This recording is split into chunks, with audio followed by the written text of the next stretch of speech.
It looks like we're live. Hi, everyone. Welcome to episode number 49 of Exploring Genuine Transformation. My name is Lori Beth Goldman, if you don't know me. And I'm a licensed psychotherapist and a psycho-spiritual mentor for women. And I am passionate about supporting women with these somatic, spiritual, and therapeutic tools so that they can resolve lifelong trauma and stop being a self-improvement project and live their lives now. And so this show, in many ways, is part of the work that I do. I created this show to look at what is genuine transformation and what does it mean to transform from the inside out. What are the different subtle ways that we can engage with ourselves to experience more peace and well-being and intimacy with self and life and be human? That's really what, in many ways, what I see transformation as, is how do we be more human and live in this human existence. So I'm really excited today to be interviewing Kristen Myers. So happy you're here. Thank you. Yeah. Happy to be. We're going to be talking about a subject that I actually haven't interviewed really anybody on. And so I'm really excited to be diving into this, and that's the healing power of creativity. And Kristen is a creativity guide, and she's also an art teacher, and she's a ritual artist and a lifetime student of the creative process. And you say this in your bio, but you also said it in our talk, and it kind of stuck with me, that art is her mystery school. So a lot of what you're really supporting people around, and obviously doing yourself, is like how to use art and creativity as that mystery school, as that healing process, as that connection with self and all of life. So she has a BFA from Pratt Institute and worked and trained in the healing arts for many years. I'm reading her bio because I like it so much and I don't want to miss anything. She weaves her knowledge from healing arts, movement, and somatic arts. And that's actually how we met, was on Valerie's dance floor in Soul Motion. So she weaves this kind of movement and somatic arts with her background in visual arts to offer creative recovery work. And Kristen teaches classes and helps realign people with their pure expression, embodiment, and joy of creating. And yeah, I'm particularly excited to have you here because this actually feels really personally relevant for me. I'm just very in kind of a deep dive around my own creative process. So maybe that will weave in, and we can both speak about that. But and how when I'm in my pure expression, when I can allow this kind of the movement of what wants to come through, like whether it's through dance or through writing, because I love writing, or through any other form of expression, that there's an aliveness that I feel and a wholeness with life. And so I've been really looking at the ways that I stop myself from being in that process. And I'm sure that we all have all these different ways that we do that. So yeah, I think let's just dive in. I don't know if there's anything that I said that kind of, What you just said speaks to me. When you're in that zone where you're experiencing a kind of freedom of creating through you, you experience a wholeness and an aliveness with life. And even the way you talk about it, it feels to me like that's something you're hungry to be feeling. And so, I relate to creativity in many ways. There's lots of ways I can talk about it, but life itself is creativity, like life energy, life force, this force that created and animates us and the world around us is just endlessly creative. And so one of the things that I really love is to feel that that intelligence working through me and aligned with that inherent aliveness. And a lot of what I'm getting to in my own life and what I want to feel is more and more clearly aligned with that intelligence. Mm-hmm. Mm. And there's not just one way to do it. And we all have ways in and ways that are more loaded or contracted, or we have hesitation with or don't feel as safe with. And we have like easier ways in and Mm-hmm. pathways that are really open. Mm-hmm. Yeah, I love that it's that it's not like creativity is something separate. It's like what I hear you saying is that there's actually an intelligence that moves through all of us, and it wants to be, it wants to express itself, it wants to move. Um, and that it's like you also have the experience that when you're in that, then there's kind of a flow. I mean, we could also say it's like a spiritual experience, right? Because there's a sense of being in, you use the word in our pre-interview, coherence. There's this, so I'm going to credit you for that word because I think it's a great word. But there's a sense of coherence when we are fully living and moving through that creative intelligence. Yeah. And,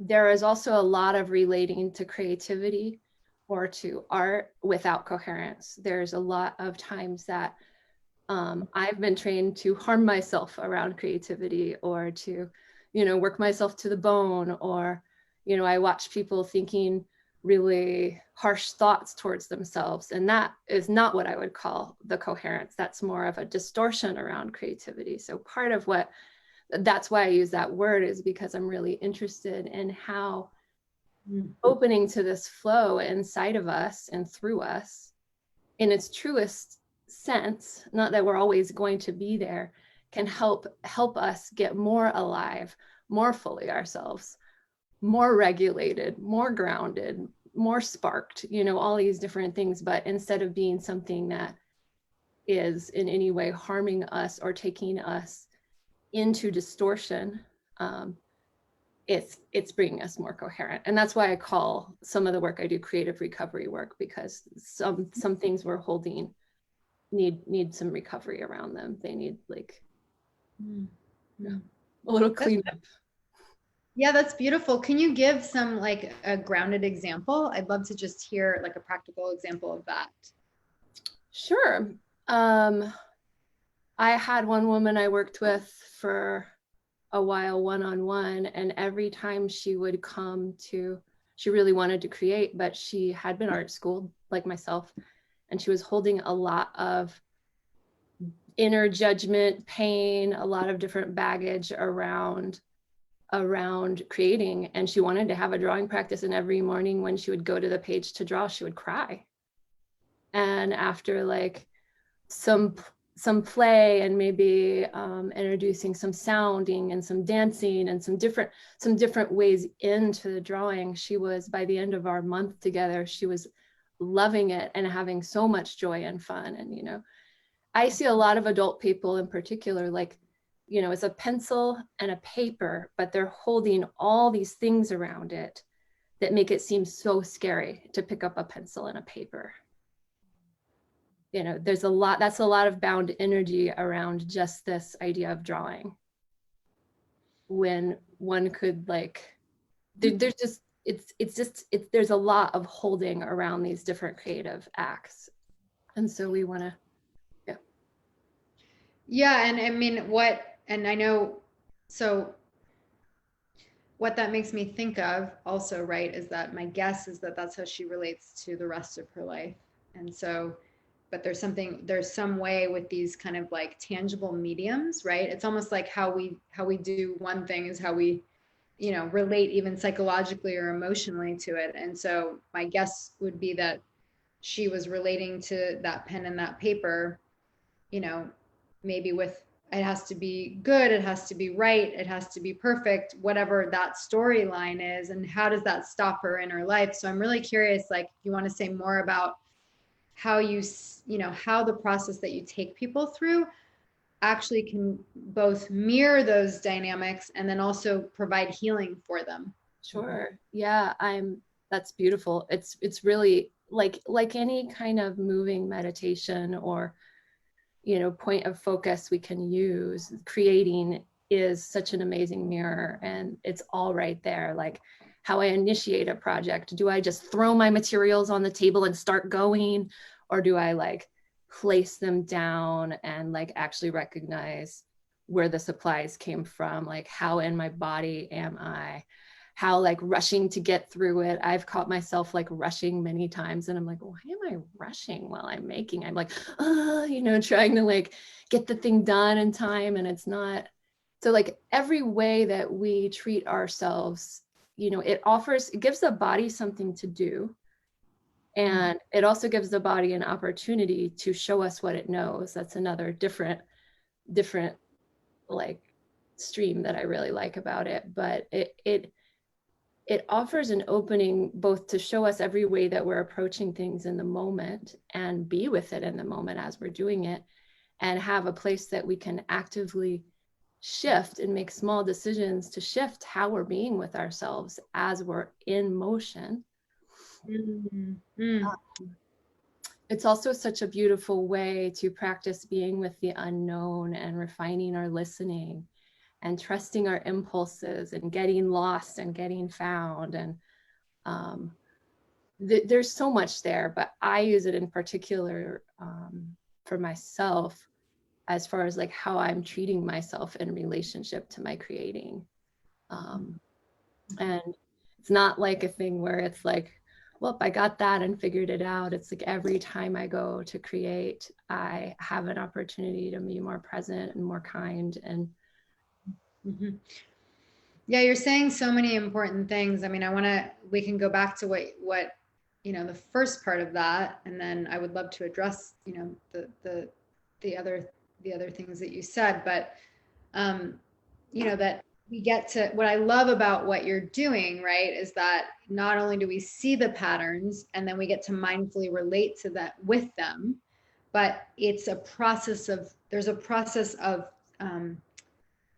like there's a tactile nature to it. It's like the body gets to relearn something. It gets to be something that actually is, we could say poured into a task.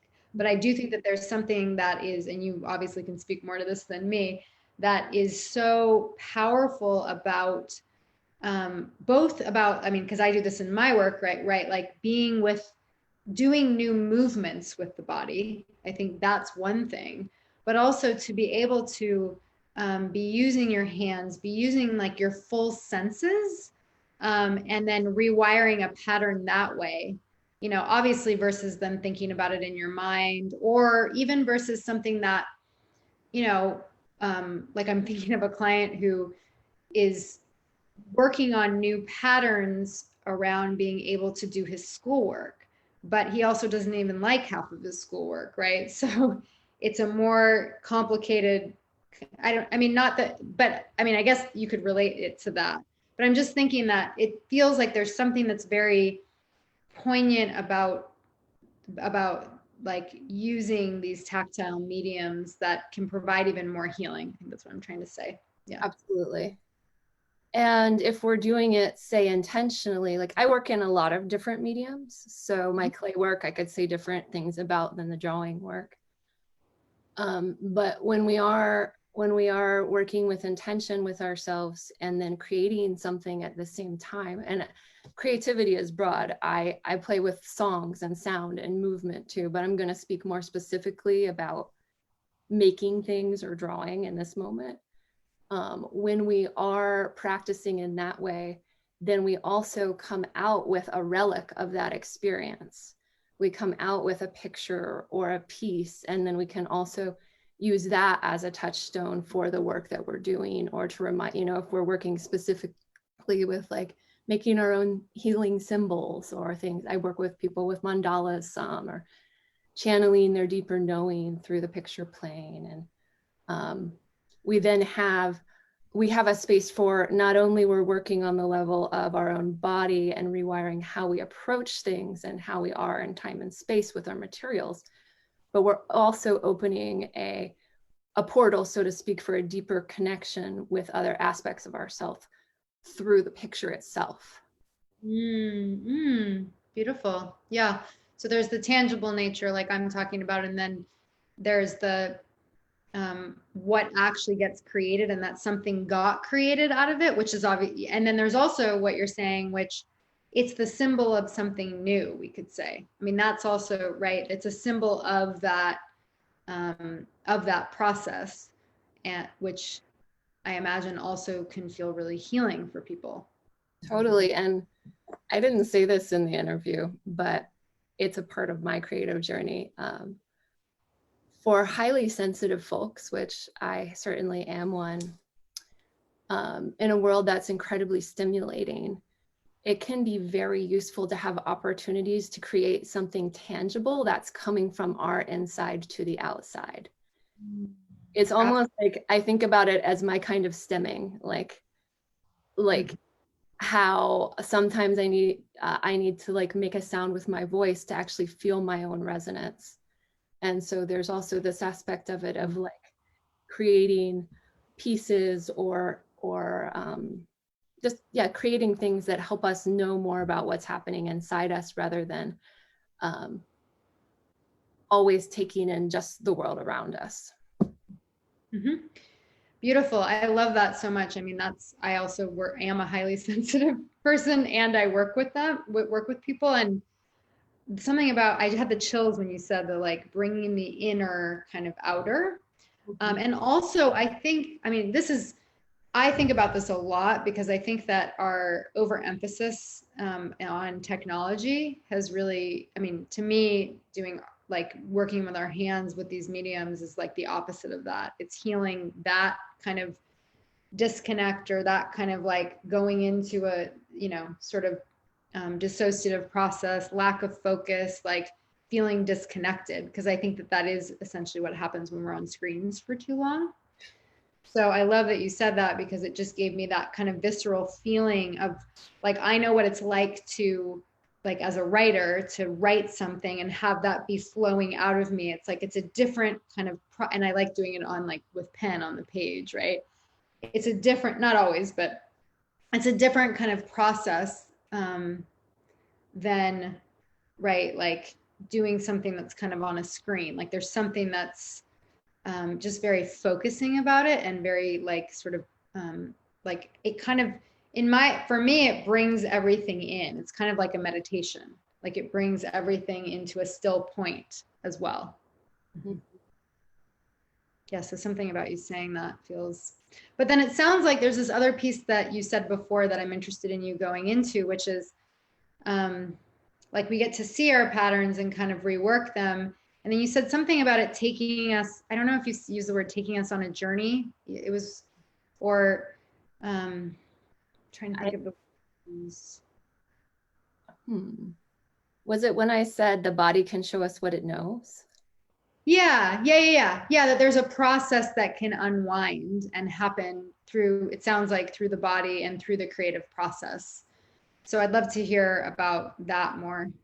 Yeah, I mean, it's such a funny thing. It's like, one thing I want to say is that we have this incredible ability to tune our bodies out when we're working on things, when we're focusing on something outside of ourselves. So I don't want to say like it's always going to put us in our body, because I think we actually have to consciously hold our body and our awareness to create with presence, and not be hunched over something completely and then like done with it and are like, here, look at what I made.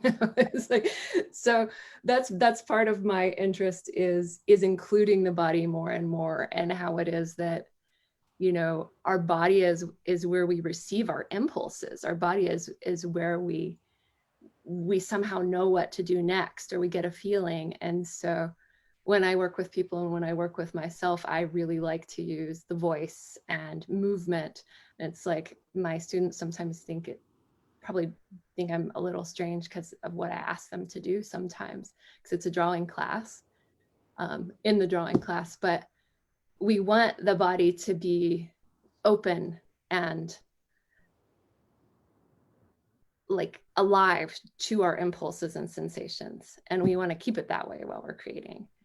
And for me, I guess I said the body can show us what it knows, in part for myself, because I can get really in my head a lot of the time. And when I put my body in motion creating, I let my body take the lead, and I let it show me what it knows. And I find that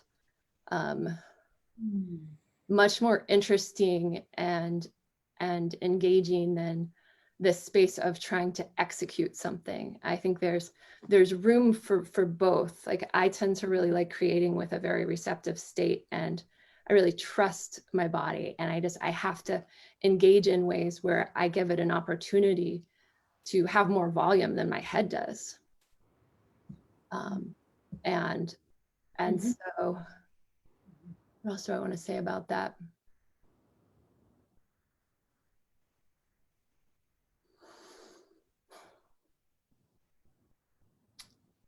I think that's essentially it. It's like or can you give me a question about that? Or I feel like there's something else there, but I'm not sure exactly where I want to take it. Well, I love what you're saying, because you added in this piece that was about that, like, because I was sort of saying, okay, well, because we're doing these mediums, right? Like using different mediums, we're more that are more tactile, we're more in our bodies, right? Like sort of assuming that. And you're saying, actually, we can be really disconnected from our bodies. And so it sounds like part of the work that you're doing is it's bringing in the fullness of a human, right? That, like, whether it's yourself or whether it's the person that you're working with. And I mean, I think about this a lot in like the work that I do, that I think being healthy is, we could say psychological health, or even just, yeah, psychological, emotional, spiritual health is, it's really about having like all parts of ourselves online. And it's also about having flexibility and choice. That's how I see it. So I think, right, it sounds like you know, part of the process is to be able to help people to engage with, wow, this is what my mind is saying about, like the example you gave, right? About, like, I keep getting caught here. I feel it like this in my body. I go into my head, like this is how it occurs. And then it's also about, it could be like for someone else, like you're saying, it could be that you're so engaged in the process that then you know, you aren't connected to that mode of experience, meaning your embodied experience. So it sounds like with someone who's really skilled, and as yourself, right, who can kind of guide the process, you can see in each individual kind of like how they're relating to the medium, that how they're relating to themselves, how they're relating to the medium that they're using, how that relates potentially to the whole of their life and how they feel about themselves in the world. And then you can kind of work with them to be able to, I mean, this is what I'm assuming, but you could work with them then to kind of, yeah, have more of that coherence, as you call it, you know, bringing all parts of self online. Yeah, and really supporting them to develop the pathways that are for them. So I liked when you said the whole person, because for me anyway, I have a lot of different creative pathways, and I think of it sometimes as like there's a whole river, right? And then like there's tributaries, and then there's like the sound channel, and within that there might be drums or songwriting or just sound healing, and this might be improv and theater, and this might be drawing and painting and visual art, and this might be the clay work. And even within each of these channels, there are places we can be that are going to be more regulating, like the energy of being in, say, I have a clown, and the energy of being in my clown, which is like one of my creative avatars, is incredibly like stimulating and activating. So I know that I can go to that energy when I need activation. But if I want regulation, I might go more to clay channel and put my hands on some earth. Or particularly within clay channel, I might make several of things that I know what they are, like repeating things, and just make things that are familiar is going to offer me something very different than making something totally new. And so having each person kind of finding the places that they have access points, and then developing their own intimacy with with what the different parts do for them. Where do they go for regulation? Where do they go for activation? What's a little too scary? And then like, where is the resource over here that's gonna like help hold that if they do wanna go into that, you know, riskier creative terrain. And I hope that speaks to it.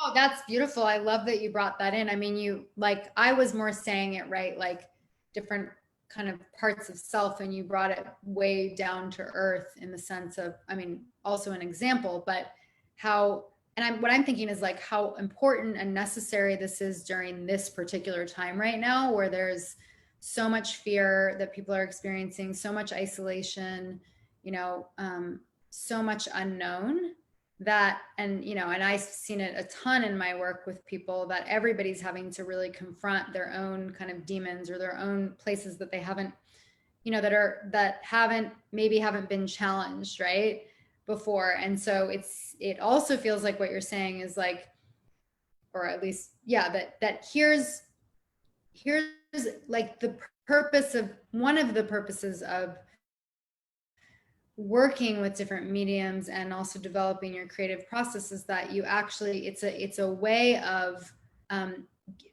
providing certain kinds of we could say needed skills, like whether it's emotional regulation, like this thing brings that, or like you said, activation, like I'm feeling kind of, I mean, I've had so many clients be like, I'm really bored, you know, or like, I don't I don't know I don't know how to engage my time, or, you know, people aren't used to being alone so much. So it's like, I mean, to me, it's both, especially during this time. I mean, obviously there's so many different purposes for the creative process and so many different ways that we could talk about it, but it also feels like so powerful to be able to offer people like new mediums to play with, and then new ways that can actually support their emotional health and their psychological health and their entire well-being. Yes. It is for me an essential force that supports my well-being. If I'm not stewarding my creative energy in constructive ways, it is finding lots of other things to do that are not so wonderful. As I'm sure many, yeah, is the theme, right? It's like making up all kinds of stories. It's, you know, going in and getting it. Yeah, it can be a very destructive energy as well if I'm not like giving it the right channels to flow through. Which is why I went back to it. I have tried not to be an artist so many times, but it just seems to be my my dharma and my place is to do it. Mm-hmm. I mean, there's so much in it. You know, we've kind of gone in different directions. I think I'm still really interested if you want to speak a little bit more about, because you know, our topic is like the healing power of creativity, that with some of the things that we've already said, I mean, when you're helping facilitate a process for someone of, you know, working with this creative intelligence, I'm sure that people are coming to you obviously because they want to engage in, they want to feel this creative intelligence, or they want to feel that kind of aliveness. And I know that your work goes really deep, right? Like that you're supporting people. They may think they're coming for one reason, and then it seems like, you know, you're supporting them in potentially a totally radical life shift or deeper healing than they might have thought possible. And one of the things I guess I'm curious about is like, right, people seek out healing they go to therapists, they go to coaches, and I would love for you to speak about like how this process can facilitate that. I mean, you've already done it some, but maybe just bringing it together, like how that can actually facilitate or be adjunctive, right, to other forms of healing, and just really support some of the deeper kind of healing processes or shifts that people are trying to make in their lives. It's kind of a broad question, but so you could take it. I mean, the first thing that comes to mind is it's incredible for integration. So if someone's seeing another therapist or even going through a school program, to have a process that's physical that allows them to digest the information, that instantly that comes to me, like that might be a movement practice. It also might be it might be movement. I might have someone dance like after a session or after a class or something, have them dance and then draw and then sit with how that came out of them and what that's giving them in that moment.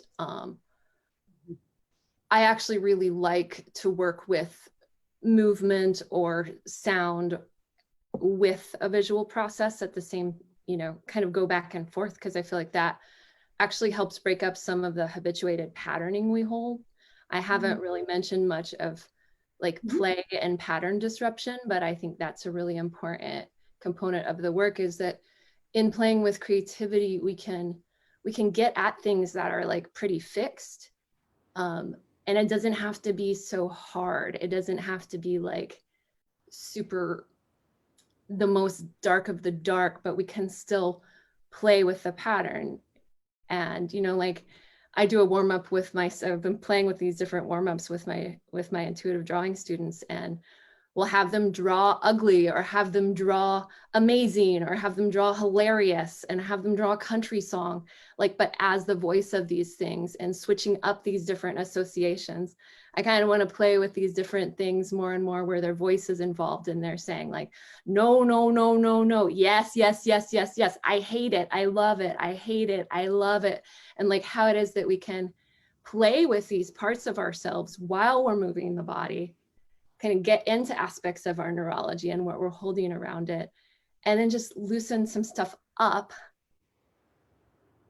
and then see what wants to come out of this. I think often also like what you said about people thinking they're coming for one thing and wanting another. I think it's similar with why they even think they want to create is not really why they want it. So helping align people with their deeper calling or aspirations around it. Sometimes there's a thought of like, if I make something that's like this, I'll be a such and such.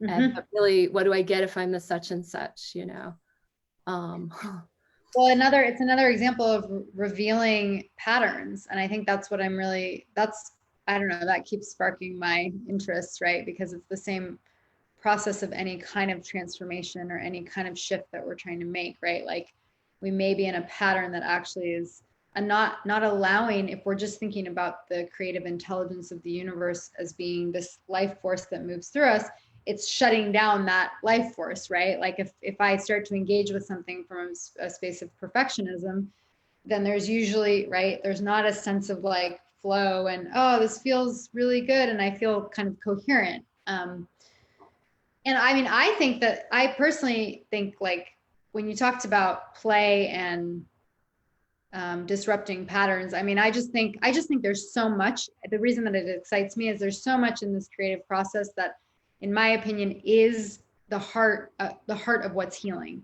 It's what somebody who's considered a healer or therapist is essentially doing.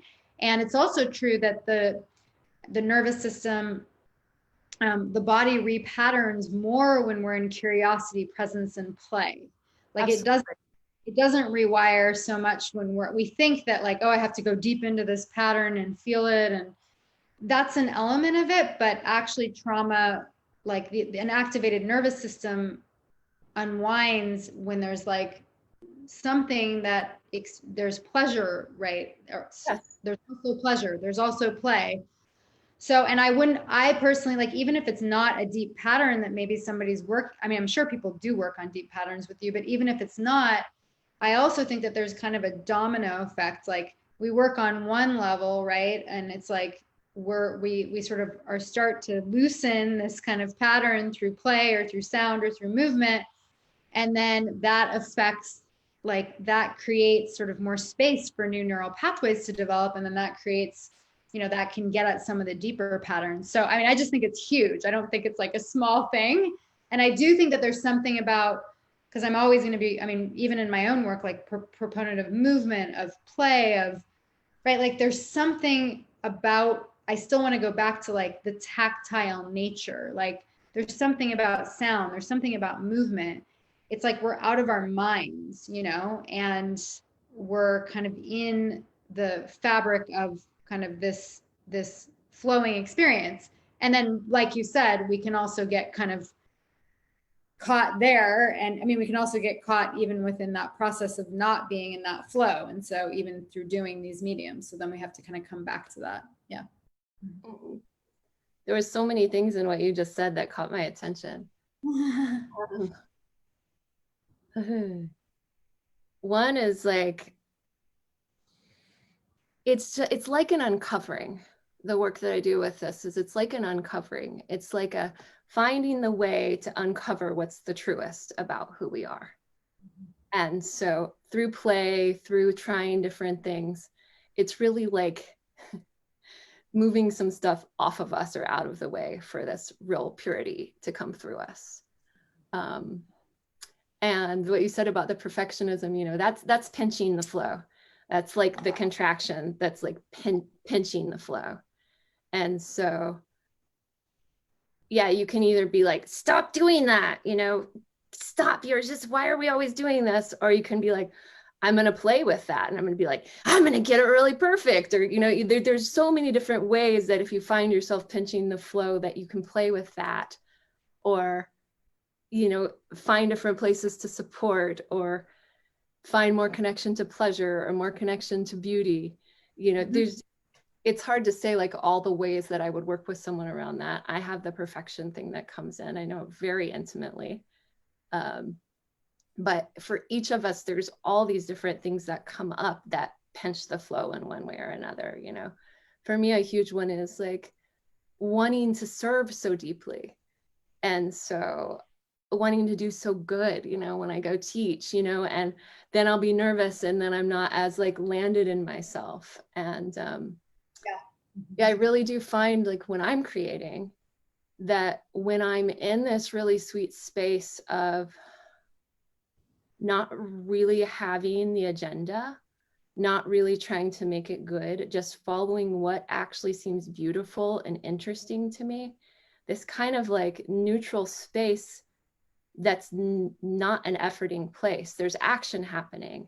There's curiosity present. There's discovery happening, but there's not like, ooh, if I do this, it's going to be so good. Yeah. That's where the genius comes. Like that space of play, that space of like non-contraction is, I think, where a lot of our most brilliant innovation comes in. And so I hope that the work that I do really supports people finding that space in themselves. And that's what I continue to try to offer to myself as well. Mm-hmm. Mm-hmm. And then by doing it in one medium, say I'm working with drawing with myself, then by developing that ability to find that there, then I can say like, oh, well, I get really contracted when I go to teach and I want to do so well. Like, how can I, if I know this state over here, how can I bring more of that into my experience over here where I'm not doing that yet? You know? I love that. Yeah. I mean, that's a really, it's a question I also have, because I have the same, obviously we have areas of life where we're able to bring that in more. And then we have areas where we're not. I mean, what have you found with that? Like if you have, let's say, one area where you are able to, but then like how do you translate it? Well, I think that there is first noticing ourselves and what starts to happen when we get a little hijacked in a particular area. And also like, how is it that we are when we're approaching the thing that we just feel so comfortable with, and starting to track our journeys in each place. And then I don't think it's going to necessarily be like the fastest thing to bring what's over here, but kind of noticing the components and what things offer us more of a feeling of groundedness. Or, I mean, it might be as simple as like moving through some different breaths that like bring play in. And, you know, I think there's a part of like noticing the architecture of how we approach each experience, and then seeing how we can design and a supportive experience in the place that we're wanting to invite ourselves in another state with, and just start to like create more of the conditions for that around that experience. That's so great. I was also just thinking as you were talking that even doing some of the things that we already know, right? Like for example, if clay brings in regulation, then you do that and then you're already in a different state, right? Mm-hmm. So even like, let's say you're, I don't know what an example is, like I have certain things that I can get perfectionistic about. Like if for me, writing kind of happens as a strike of like inspiration. And if I have an idea, but it doesn't come in the way that I like, doesn't flow, then I have I get kind of tight and I'm like, oh, I don't like the word. So that's just an example in my own life. Whereas if I teach, I have more of a sense of, like I actually feel really in flow, like it's fun, or if I'm doing sessions, like I don't really think about it. And I have more of a sense of like that, like I feel more in my expression. I feel more in the creative intelligence with myself and with the other people that whoever I'm kind of engaging with. So it's interesting. I mean, I was just thinking like I could, obviously in that example, I could yeah, after a session, I might be more tapped in, right? Because it's like something that I'm already doing that in, and then maybe the writing would come that way. Or like with the examples that you gave, it's like especially working with different mediums, right? If you were working with clay, or if you knew, oh, if I move for 10 minutes, then I'm going to feel that kind of aliveness again. And then from that space, can I engage in this thing that maybe I normally feel perfectionistic around? Totally. As you were talking, that's what I was wondering about, was the juxtaposition of dancing with your writing. Or even if you wrote, danced. But there's also another piece which we haven't talked about, which is also, I feel it's important. Let me just say briefly, it's interesting that you said that, because when I run, and every time I run, sometimes I can't hold on to it, but I'll like have a whole writing piece come out it's just like, it'll just flow, and it'll flow in my mind, but not really. Anyway, so it's interesting. There is something about movement, so that does resonate. Mm-hmm. Totally. And there may be an auto dictation thing that you could take when you're running that would help, capture the gems. Yeah. I get a lot when I'm walking in the forest every morning too. So yeah, I think there's ways that we can like notice how we work, and then support like the capturing of that when it actually is moving. But there's also another part where I think pressure is one of the things that can be one of the biggest blocks to creative flow, self-imposed or societal pressure. And we live in a society that is very stimulant driven, where we feed the crops fertilizers and we expect the crops to be fruiting all year long. And that's not, in my experience, how creativity works. And like, we have seasons, things take time to gestate. It's not always the time where you're making new things. There's some times where things are getting cut back and composting. And the fallow time in the field is also a sacred time. So how it is that one can also build intimacy and acceptance and respect for kind of the natural flow and the seasons of one's creative life or creative processes. And it's not like I'm like trying to pump something out of somewhere where it's actually not there. I can give it like the best garden bed and the most nutrients and give it the most supportive place to grow, but I can't like stand there and yell and expect some plants to come up. Yeah. So yeah. I just really want to weave in that part that has to do with respecting natural flows. And sometimes when we step away from certain channels of expression and we come back, there's just a whole new level of richness there because there was space. Yeah, I really appreciate you saying that. It's really the thing that I have been working with, because I mean, I have just felt I've had that quite a bit, where I feel like I go into a period where I'm not it's just that nothing's coming and it doesn't feel really alive. Like it doesn't, writing doesn't feel alive. Like, that kind of creativity isn't there. Sometimes it's because there's something, like my last month in Bali, it was like one thing after the next and tons of health challenges. And so, right, like I was just showing up for what was. And so I think that's really, really important to honor. And but I still also love the idea that like you can, if you develop, I think what you're offering is so important in the sense that if you can develop, if you know different mediums that allow you to, that help you and support you during times that are also potentially fallow, or you're just going through a hard time, or you're having certain emotions come up, then it really can allow you, like, for example, what you said about the clay. It's like, okay, I know that this is going to be regulating. So then in the midst of whatever is going on, we can go to that. And it doesn't have to be something where we're even creating like in an outward expression. It could just be literally working with clay, right? And just the process of that is like, oh, now I feel better.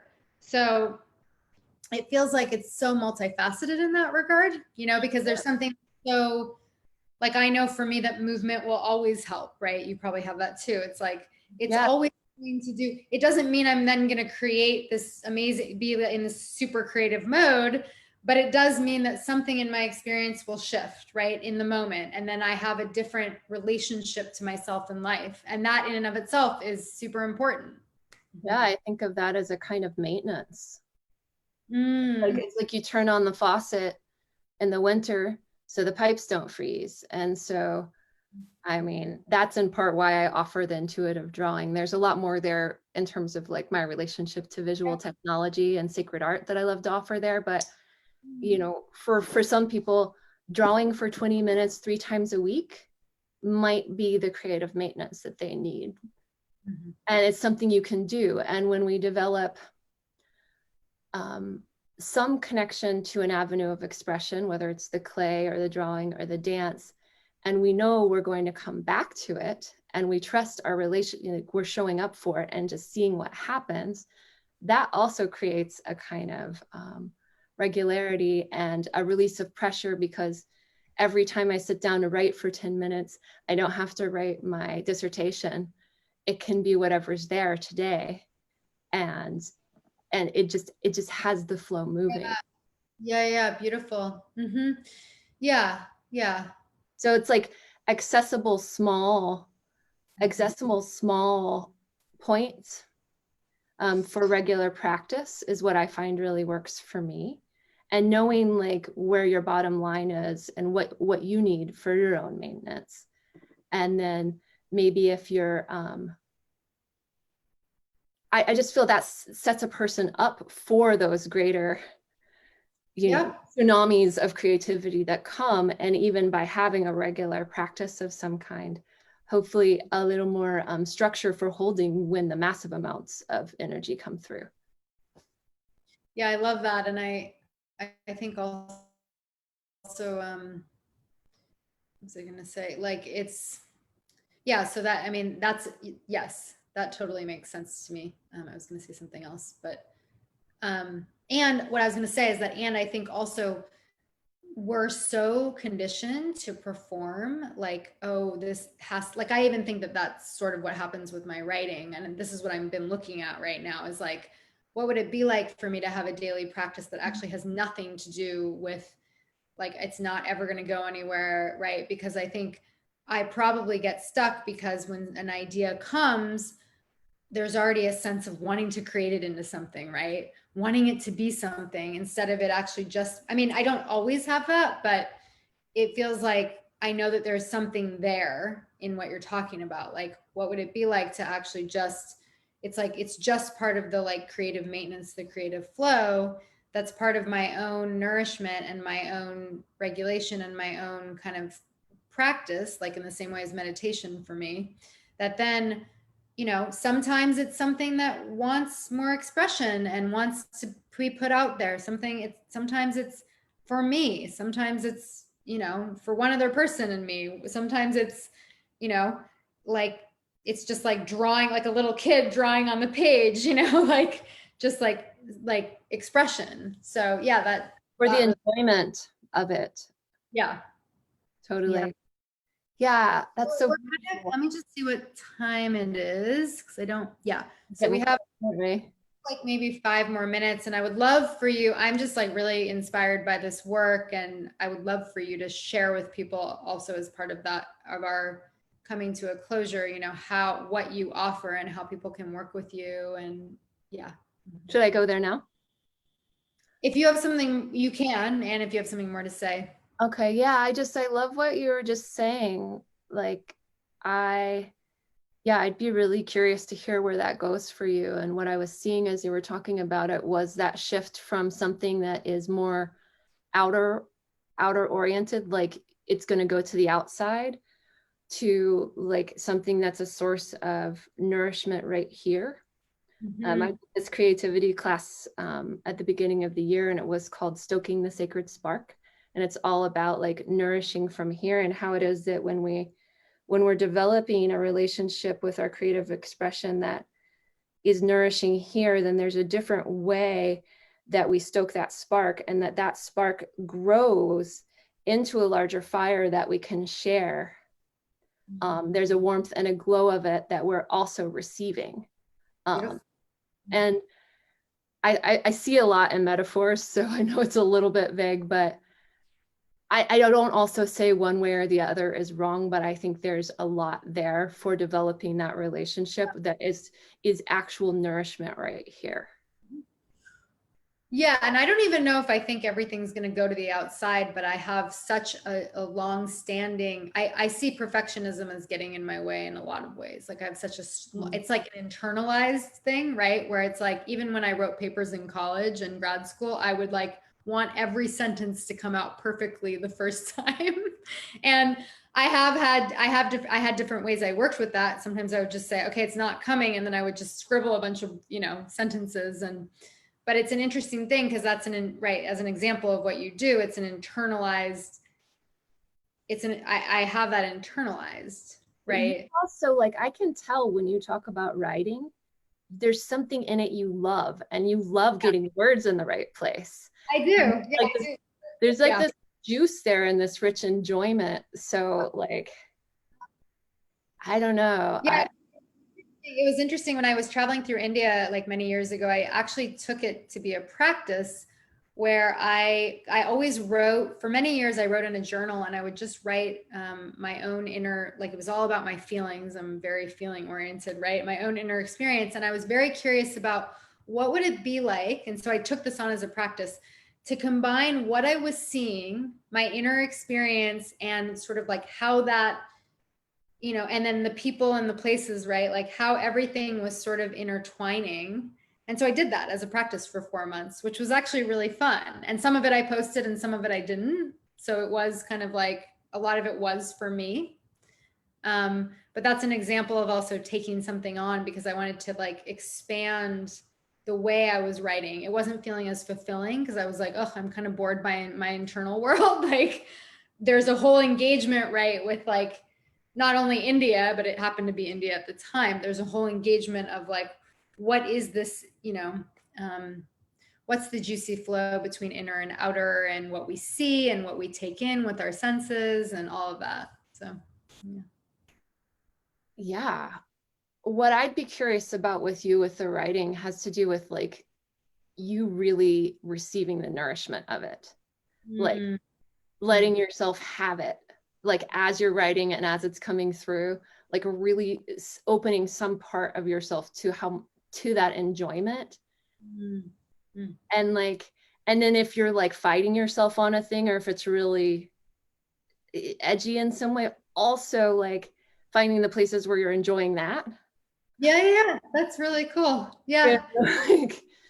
Well, that to me and it's so cool that I love that you're giving this to me right now, because I'll definitely run it, and everybody's getting to see how, one way to work with this. But it's also really great because to me, that's also, that's back to the coherence. And it's also kind of like what I see, at least my own relationship to spirituality is, right? Which is like, how can I be in the fullness of life as it's unfolding right now, right? And so part of that unfolding is the resistance, right? Part of it's the, even just letting that part, you didn't speak to this, but I know you do this in your work, like letting that part of me that's like, I want it to be perfect, like giving that voice, giving another part that voice that is like, I just want to write because I love it, giving all of that kind of voice and letting all those parts play. Totally. Totally. And maybe there's like, for me anyway, sometimes like there's places where I create like energy by the resistance or by fighting myself in some way. I'm like creating a kind of vitality there, but it's a little distorted. So I don't know. That's interesting. Yeah, that's very interesting. Yeah. Well, so yeah, this has been really fun. This has And been yeah, this is great. And I really see this as a complement to so much of the healing work and therapy work and coaching work that everybody is doing, because those are the people that are watching this show, but also just in general. And I mean, I feel on fire about it. So I really, I would love to hear about your offerings and for other people to hear about them. And, I just would, from talking with you about this, I just sense that there's so much that's possible for people, and especially during this time. So I would really take up Kristen on her offers. That's all I'm going to say. But tell me what they are. I actually don't know what they are. First, I want to say I feel really juiced up by your relationship to your writing. So thank you for like opening that up and letting me play with you a little bit with that. Like just out of like our conversation, it's just been fun to feel your relationship to it and your passion there, and just this much of your journey with that. And part of the reason that I do offer this work is because it has been, I've done a lot of other healing work, but when I started going back to the creativity, it was actually what has helped nurse me back to health from like deep collapse. And it is an essential, it's been, I don't want to say it's like more powerful than going into amazing containers with good therapists, but it has been as powerful, and certainly it is so regenerative. So yeah. For offerings, I'm definitely available for one-on-one work. I also sometimes design classes for groups. I've gone in and taught, special class for a family. So that's there. I'll be teaching a class on Saturday morning on Halloween from 10 to 1 Pacific time. And that is part of Leah Lamb's Sanctuary series. I'm coming in as a guest teacher, and people can register for that a la carte. That class is specifically about sacred art and visual technology and channeling your own sacred symbol. And then I've got a month of intuitive drawing coming up starting Saturday, November 14th for a month, meeting weekly for 2 hours each week. There is a Facebook page for that one. People can also write to me for more information about any of these things. And there will be more offerings to come, but those are the things that are right on the horizon right now. Beautiful. Yeah, so everybody can follow Kristen on Facebook, and I think you also have a group.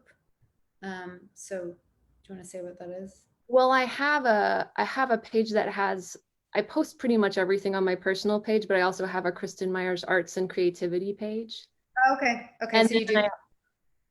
And then I'm also under Beauty Weaving on Instagram. If people just like looking at the pictures, I generally am posting and sharing what I'm working on in my own creative life there. So beautiful. Well, yeah. Thank you so much. This has been a great. Thanks everyone for tuning in. And if you're interested in, I do a 3-month mentorship program, and I'm also going to be offering some classes coming up, and in the future a longer group. But right now, stay tuned for some classes if you want to just get a sense of my work, drop into it rather than doing a larger commitment. Okay, thank you everyone. Oh wait, let me